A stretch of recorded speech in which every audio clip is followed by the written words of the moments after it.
चाहिँ एकछिन थिच त हजुर बिच चाहिँ एकछिन थिच न आमाले पकाइसक्यो थाहा छैन भिजाइसक्यो त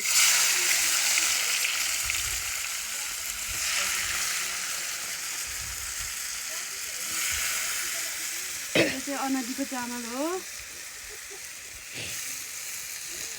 म पकाउन त आउन्न कि खासै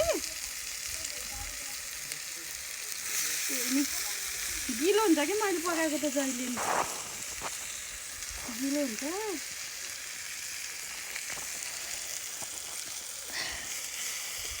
यहाँ सम्राटलाई हिँड्न लगाइरहेको छु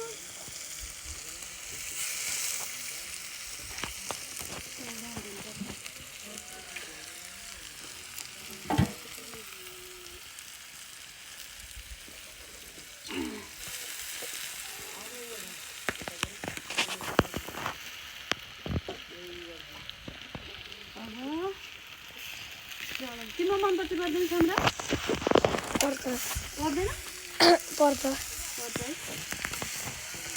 भयो अहिले पाकिसकेपछि देखाउँदै यस्तरी अब मनपर्छ पर्दैन तिमीलाई अब कता गयो अब चिनी त हो नि हो फेरि यहाँ गफा ताल्न भाइ बिरालो यत्तिको भयो अब बिरालो राम्रो भयो कहाँ हो मम्मी बिरालो कहाँ भन्न अब मलाई के थाहा भनेको के ऊ यहाँ अब एकछिन छोडिदिनु पर्यो है अलिक नजिकबाट देखाउ त सम्राट वाउ कस्तो छ होला अब छोडिदिन्छ है